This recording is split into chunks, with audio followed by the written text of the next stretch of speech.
Pemerintah Indonesia memutuskan untuk membeli jet tempur generasi kelima KAAN buatan Turki. Keputusan ini langsung memicu perbincangan hangat, apalagi sebelumnya Indonesia sudah lebih dulu memesan jet Rafale dari Perancis. Jadi apa alasan dibalik pilihan ini? Apakah KAAN benar-benar lebih unggul dari Rafale? Atau ini soal strategi politik dan efisiensi anggaran? Saya Muhammad Dafa, selamat datang di Brigade. Standby. Pemerintah Indonesia resmi menandatangani kontrak pembelian 48 unit pesawat jet tempur KAAN dari Turki. Penandatanganan berlangsung dalam rangkaian Pameran Pertahanan Internasional 2025 di Istanbul dan disaksikan langsung oleh Menteri Pertahanan Syafri Syamsuddin pada Sabtu 26 Juli 2025. Kontrak ini bukan sekadar pengadaan alutsista canggih, tetapi juga bagian dari strategi jangka panjang untuk memperkuat kapasitas industri pertahanan dalam negeri. Nggak main-main, 48 pesawat tempur KAAN ini dibanderol sekitar 160 triliun rupiah. Nantinya pengiriman jet dilakukan secara bertahap selama 10 tahun ke depan. Pengiriman pertama KAAN ke Indonesia dijadwalkan mulai 2029 dengan proses produksi dan pelatihan pilot dilakukan secara bertahap. TNI Angkatan Udara berencana menempatkan KAAN sebagai tulang punggung pertahanan udara bersama Rafale, menciptakan kombinasi antara pesawat tempur serbaguna dan pesawat siluman generasi terbaru. Selain itu, kesepakatan ini juga mencakup kerjasama teknologi, di mana sejumlah kemampuan manufaktur dalam negeri Indonesia akan dilibatkan dalam proses produksi.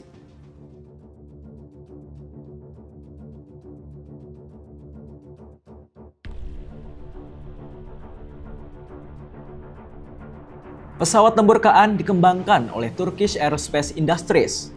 Namanya kini semakin sering terdengar di jagat pertahanan dunia, terutama setelah keberhasilan mereka mengekspor 48 jet tempur generasi kelima KAAN ke Indonesia. Didirikan pada 1984 di Ankara, Turki, Turkish Aerospace Industries hanya berfokus pada perakitan lisensi pesawat F-16 untuk Angkatan Udara Turki. Selama 4 dekade, Turkish Aerospace Industries terus berkembang menjadi perusahaan kedirgantaraan terintegrasi yang menggarap pesawat tempur, helikopter, hingga satelit. Nah, kita coba lihat beberapa program yang dimiliki oleh Turkish Aerospace Industries.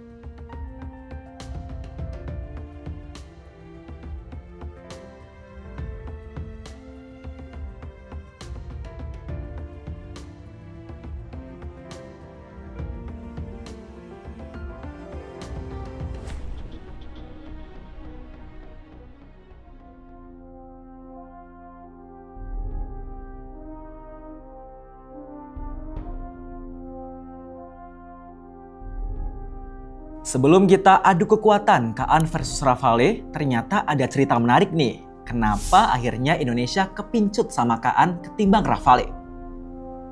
Sebelum KAAN dipilih, Kemenhan yang kala itu masih di bawah pimpinan Prabowo Subianto sebenarnya sudah memesan 42 unit jet tempur Rafale, pabrikan Dassault Aviation buatan Perancis. Bahkan Kepala Staf Angkatan Udara Marsikal Tony Haryono bilang, ada 6 unit jet tempur Rafale yang bakal tiba secara bertahap di Indonesia pada tahun 2026. Perbandingan KAAN dan Rafale cukup menarik karena keduanya berada di kelas teknologi yang berbeda meski sama-sama dirancang untuk menjadi tulang punggung Angkatan Udara. Dari segi generasi pesawat, KAAN adalah generasi kelima yang mengutamakan teknologi siluman, sensor canggih, dan manajemen pertempuran modern. Sedangkan Rafale generasi 4.5 yang punya teknologi canggih tapi tidak dirancang sebagai pesawat siluman penuh. Teknologi siluman, KAAN memiliki desain bodi, material, dan penempatan senjata di dalam badan pesawat untuk mengurangi jejak radar. Sementara Rafale menggunakan material dan desain yang mengurangi jejak radar. Tapi senjata sebagian besar dibawa di luar badan pesawat sehingga tingkat stealth lebih rendah. Kalau dari sisi radar dan sensor, KAR memiliki radar AESA generasi terbaru dengan kemampuan sensor fusion, menggabungkan data dari berbagai sensor untuk kesadaran situasi yang lebih luas. Kalau Rafale juga dilengkapi radar AESA dan sensor IRST, namun kemampuan sensor fusion masih di bawah standar generasi 5. Kalau dilihat dari performa dan mesin, KAN dibekali dua mesin General Electric F110, kecepatan lebih dari Mach 1,8 dan efisiensi bahan bakar. Sementara Rafale mesin Snecma M88 dan dapat melaju dengan kecepatan Mach 1,8 tapi hanya pada kondisi terbatas. Nah, untuk peran tempur nih, KAN berfokus pada air superiority dengan kemampuan serangan darat presisi tinggi, operasi jarak jauh, dan network-centric warfare. Kalau Rafale, multi-role serbaguna, unggul dalam serangan darat, udara, laut, dan misi nuklir. Nah, jadi intinya KAN dipilih karena menawarkan kombinasi teknologi mutakhir, harga yang kompetitif dibandingkan jet generasi kelima lainnya, serta potensi transfer teknologi yang bisa menguntungkan industri pertahanan Indonesia.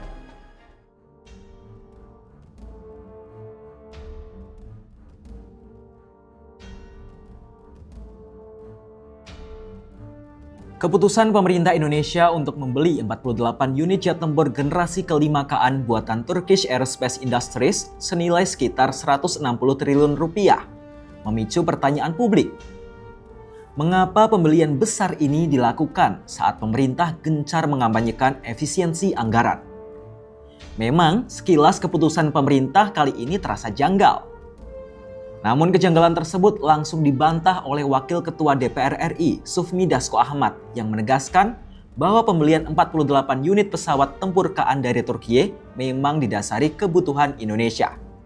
Hal senada juga terlontar dari Menteri Sekretaris Negara Prasetyo Hadi yang menegaskan bahwa meskipun anggaran negara tengah di bawah tekanan efisiensi, namun pembelian pesawat tetap didukung melalui realokasi anggaran dari pos yang kurang produktif ke sektor strategis. Menurutnya, efisiensi bukan berarti tidak belanja sama sekali. Efisiensi merupakan relokasi untuk belanja hal yang lebih penting. Prasetyo menambahkan bahwa pembelian 48 unit pesawat tempur KAN dari Turkiye bertujuan untuk memperkuat pertahanan.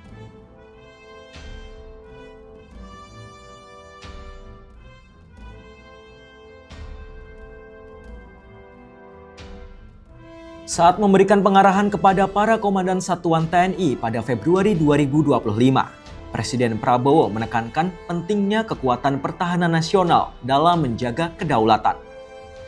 Prabowo menyebut, melindungi warga negara tidak hanya sebatas melalui iktikat baik atau sekadar kata-kata. Jenderal Bintang 4 ini dengan tegas menyebut Indonesia harus memiliki kekuatan yang tangguh dalam menjaga sumber daya yang ada. Saat gelar upacara kehormatan militer di Batu Jajar 10 Agustus 2025, dengan lantang Prabowo kembali menegaskan komitmennya.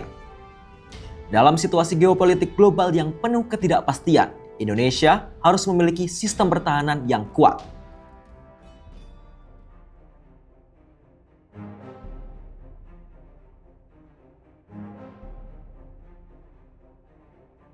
Sebelum masuknya KAN dalam wajah baru kekuatan udara di tanah air, ternyata Indonesia sudah memiliki beberapa jet tempur yang terdiri dari berbagai jenis.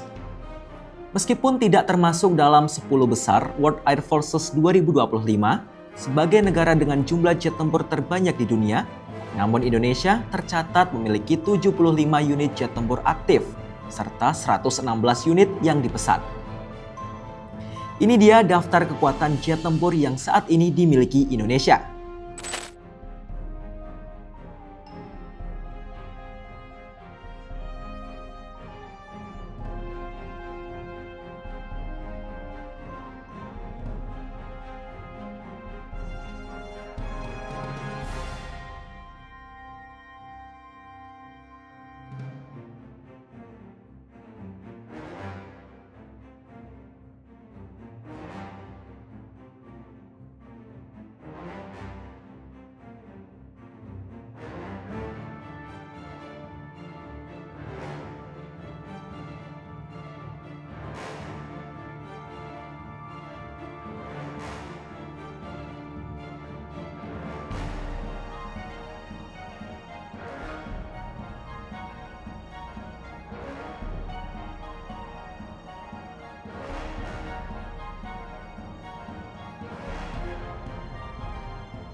Dengan pemesanan 48 unit KA, Indonesia menegaskan komitmennya membangun kekuatan udara yang modern dan tangguh. Meski dilakukan di tengah tuntutan efisiensi anggaran, langkah ini dianggap sebagai investasi strategis yang manfaatnya akan dirasakan puluhan tahun ke depan. Kehadiran jet tempur generasi kelima ini diharapkan bukan hanya memperkuat pertahanan udara, tetapi juga menjadikan Indonesia lebih mandiri dalam menjaga langitnya. Saya Muhammad Dafa pamit, sampai jumpa di episode Brigade selanjutnya. Bye!